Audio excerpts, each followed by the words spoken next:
I didn't have any of those interests to have sex or be a sexual person. So it was easy to just be like, oh yeah, I can wait till I'm married. Like, that's not a big deal. Whereas I was like, I'm going to wait until marriage. And then I went through puberty and I thought, no, I'm not. This is a terrible idea.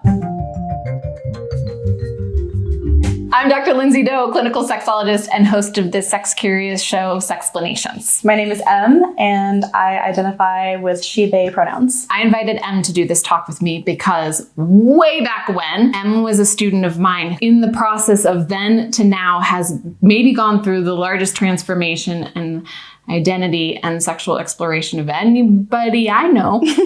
And so I was hoping that you could just talk about what it was like then and how it is now, and what moved you. I mean, you were the one that really gave me the push, so. I pushed you? Oh, yeah. Oh, that's terrible. No, it was in a good way. It was like, oh, you gotta explore all this stuff and just go, keep going, go, go, go, go. I grew up in a really small town in the West, very podunk, very Christian. I always thought that I was pretty open-minded about things, and then I came to school in a bigger city with all these people from different backgrounds. And I was like, oh, wow, I have a lot to learn.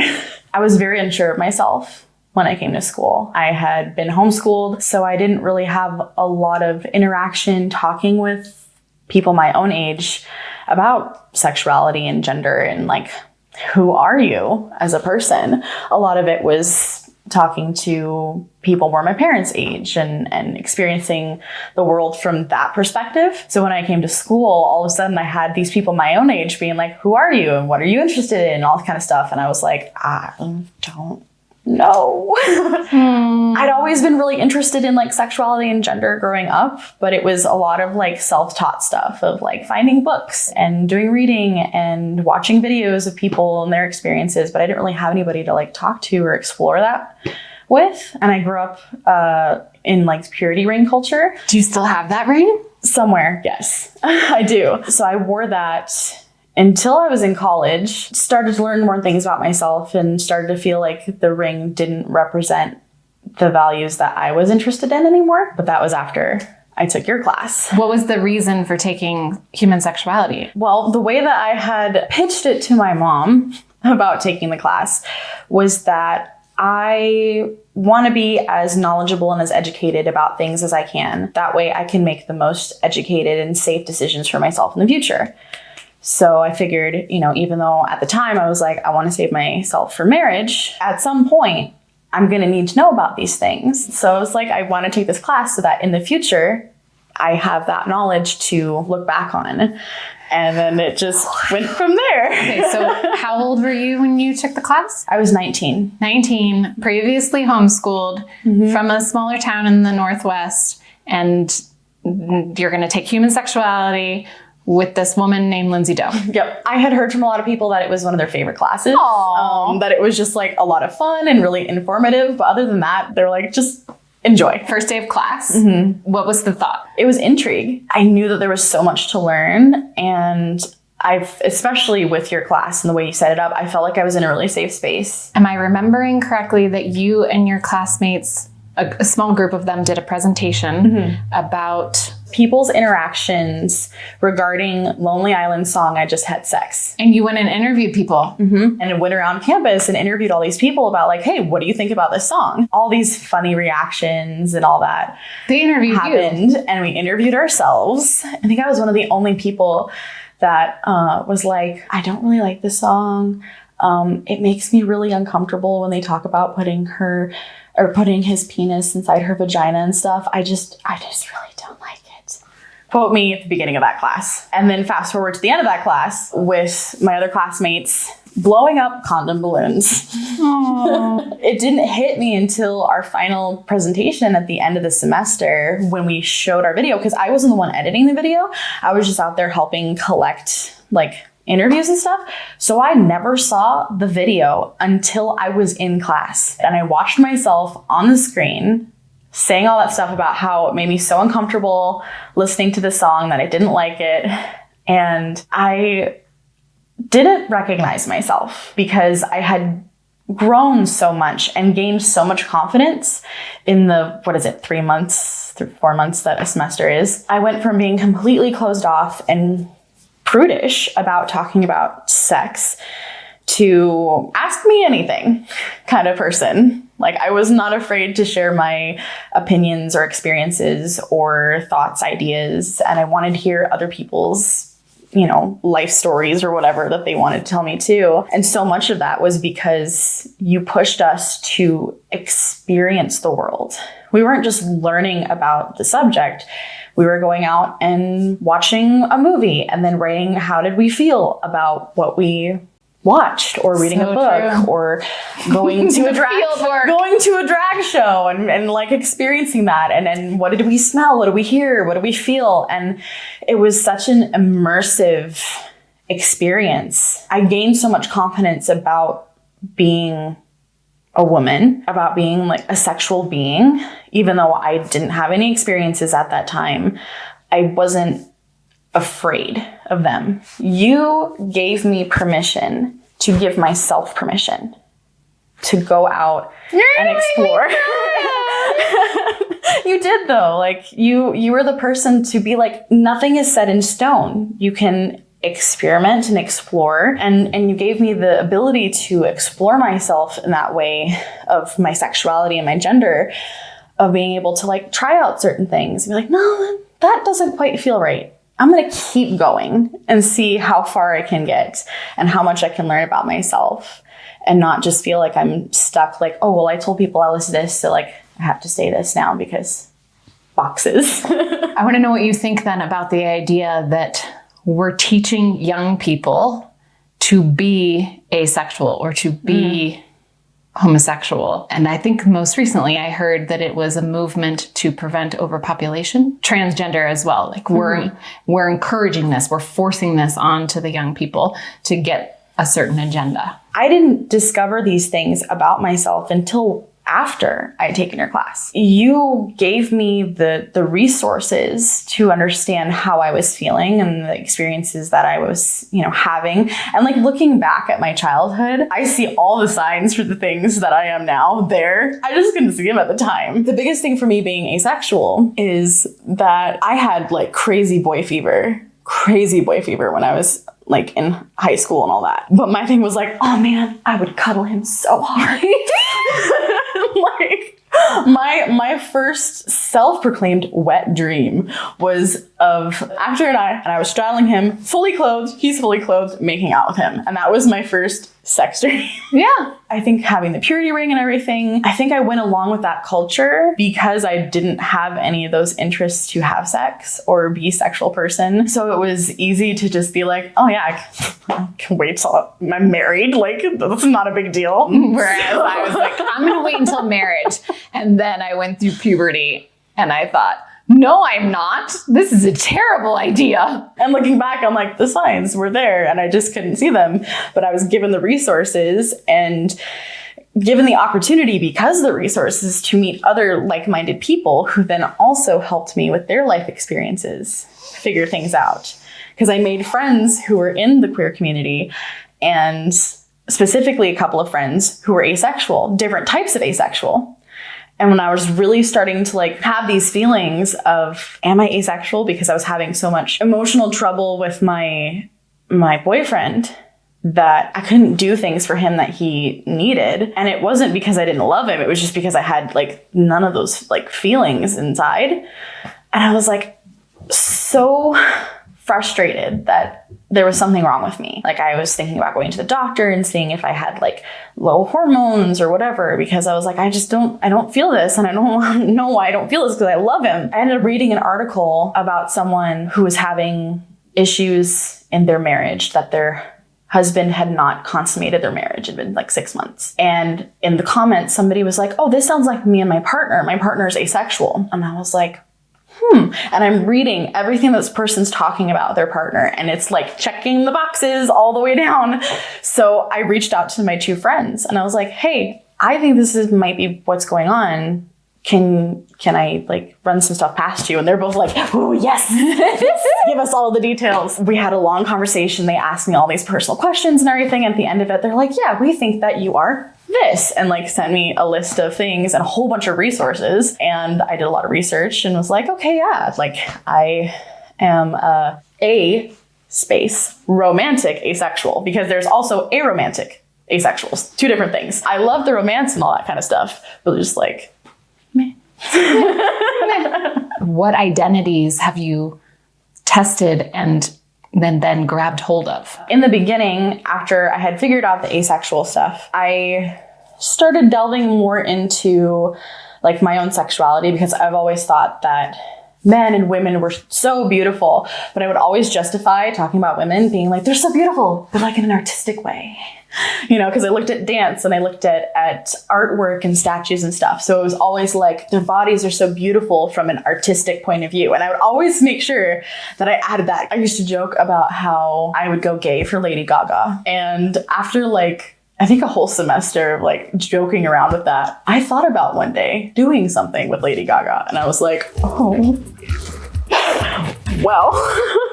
Cuddle her so hard? It was more than cuddling. And I was like, oh, well, I don't think I'm as straight as I thought I was. And started like really reevaluating the way that I experienced women. And I was like, okay, I think I'm bi. So I came out as bi at the same time that I came out as asexual. And as time progressed of just being a bi person, I started to feel like I leaned more towards pansexuality, because I think people are beautiful no matter how they identify. Mm-hmm. I will go back and forth depending on who I'm talking to about whether I'm pan or bi, mainly just because I'm like, am I going to have this conversation about what is pansexuality with this person?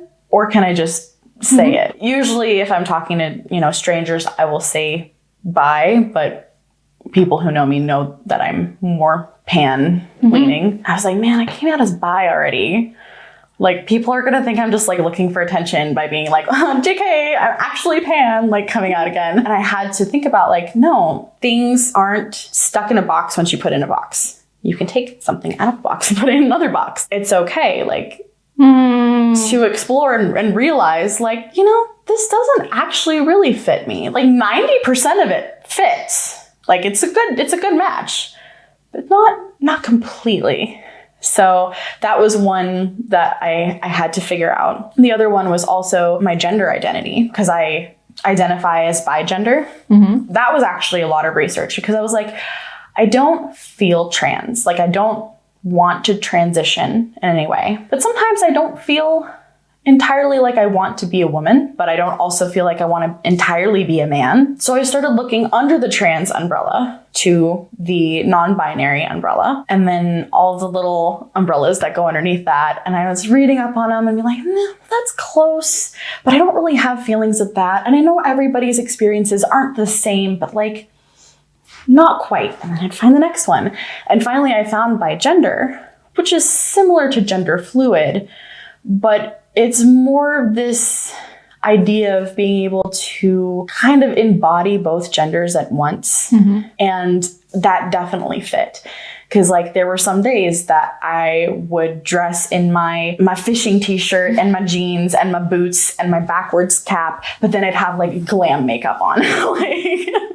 Or other days that I would be dressed in really, really pretty clothes, like very femme presenting, but then going out and going fishing, but wearing like a nice pretty top and like, you know, makeup and all of that. So, and not saying that those things are, you know, specifically gendered that way, but like there was this beautiful balance of like feeling very masculine at the same time of feeling feminine. And a lot of that, looking back to high school again with my boy craziness, was like, how much did I want them / wanted to be them? Because I've heard that so much from people.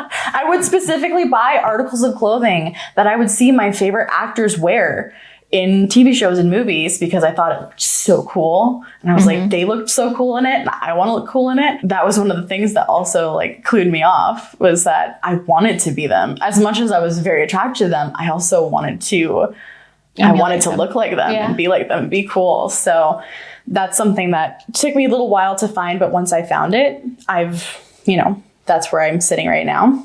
That could change, but I feel like that's pretty solid one, because I really thought about like, with it being under the trans umbrella, I don't feel trans. I stand with the trans community as a non-binary person, but that's not an experience that I had. So I don't claim that, but I will claim the non-binary, bi-gender kind of thing. And same thing with the bisexuality and pansexuality. A lot of times I'll just say I'm non-binary because bi-gender, then I have to explain what that is. Bye. Okay. Yeah. Asexual, bi-romantic, bi-gender, non-binary. Anything else I'm missing? Polyamory. So my husband and I, we've been together for 10 years and we have been married for 2 months. With me being asexual and my husband not, we definitely had some difficulties figuring out romance stuff. 3 years ago, so like just as the pandemic was starting, we decided what's better to start during a pandemic than polyamory when you can't touch people. We started going on dating sites and we had kind of talked about it in the past, but like hadn't quite made that step yet to do it. We were long distance for a long time, so communication's a huge thing in our relationship. It always has been. We had discussed a lot, you know, what we needed and what we didn't need. Actually, in the beginning, we used your want, will, won't stuff. Wow. That was a huge part of our interactions at the very beginning of our relationship. So yeah, we talked about our wants and needs and, you know, how much that we really love each other and we want to be together. Like, we work so well together, except there. And where could we find compromise? Because he is a very fidgety person. He doesn't like to cuddle very often. So like when I get to cuddle him, it's like really special, but like I need cuddles as an asexual person. So I was like, I want to find somebody that I can cuddle with and I can go on adventures with and stuff and be spontaneous because he's not. And that's great. Like, that's his personality and we still work together. Those are my needs that I'm going to put over here. And then he is a sexual person and, you know, wants to have that kind of dynamic and find people that he can be friends with and make these wonderful connections with that he can also be spicy friends with. Spicy yeah, friends. and that's what he said. They're spicy friends. So put that in his little section. So we, in the beginning, attempted to like make profiles together, and then we didn't really have any, like, we weren't unicorn hunting. We weren't looking to like date together. It was like, hey, like, want to be friends and, you know, maybe hook up with him or do stuff with me, but it doesn't have to be together. And it just, we weren't really getting any hits. It was also the beginning of the pandemic, so we ended up making separate profiles. And he met someone who they've been like kind of on and off for a few years, which has been awesome. But through the whole thing, like they've been a constant friend, which has been really lovely. And then I met someone and he was my cuddle buddy and we go out on adventures and do stuff that, you know, I was looking for with that. And it was just lovely to be able to expand our relationship in this way because we do still very much love each other and want to be together. Obviously, we got married after, you know, 3 years of doing this. And it was constant, you know, communication and respect that, you know, we had of like, do you want to know what we did? No. Okay, cool. Or, hey, I'm going to go hang out with this person, or, you know, this person's going to come over, and like having that respect and like giving the distance, but also still communicating and making sure that nothing felt shady or uncomfortable or, you know, anything like that. We've made just the most wonderful connections with people. The guy that I was cuddling with, I'm no longer seeing him because he found a monogamous relationship. And like with the respect of that, I was like, cool, all right, we're not cuddling anymore. Have fun. Like, you got a girlfriend, sweet. But he's still a really good friend. And I've made a couple other friends that I cuddle with, and they're just fascinating people. And it's really nice to get to know them without like the expectation of more. Like, we just enjoy each other's company and have platonic cuddles and watch movies or, you know, go on dates to like concerts and things. But like, there's never that feeling of like, this needs to progress. We can just enjoy that connection as people and being comfortable with being close to people. With the trust of it too, one of the biggest things that I had to get over was that fear of like, oh my gosh, what if he finds somebody else that checks off more boxes than I can and makes him way happier than I can, and he doesn't want to be with me anymore. I had this realization one day. I was like, I would want him to conversion. Yeah, I I want him to be able to be comfortable enough to tell me like this other person is better for me. And like, I would rather him be happy. Part of it is because I have seen so many relationships where people have been together for like 50 years and they hate each other. Like, because they're just together because it's all they've ever known. And I don't want that for us. Like, if you're not happy, I want you to tell me, and either we work to fix it. If not, then we go our separate ways and find happiness instead of stay miserable. So that was a lot of growth. That was a huge amount of growth for both of us. And yeah, I think that is love, when it's not about possession and keeping and fear. And you can trust that either they want to be with you or they need something else, and everybody's going to be okay. Absolutely. That's wonderful, Em. Really. It's super cool to see your whole journey. It means a lot to me that you're also sharing it with the universe, because I think that there are people who have probably gone through similar things or questioning similar things or just want to be seen. And that's why I'm always that's why I'm always so open about it, is for that reason exactly. I want to be the person that I wish I had when I was first beginning to like experience these things in high school. I want to become you. Do it. Have a great life. Stay curious. Thank you to everyone who joins us on Sexplanations Patreon page to make this possible.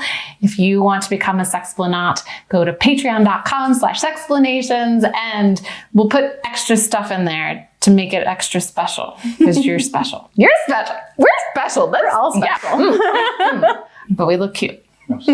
Specifically M, who identifies as she, them, and who are you? Oh, you got to ask the hard question right off the bat. Oh my gosh, so true. We go. It's good. It's good. Good.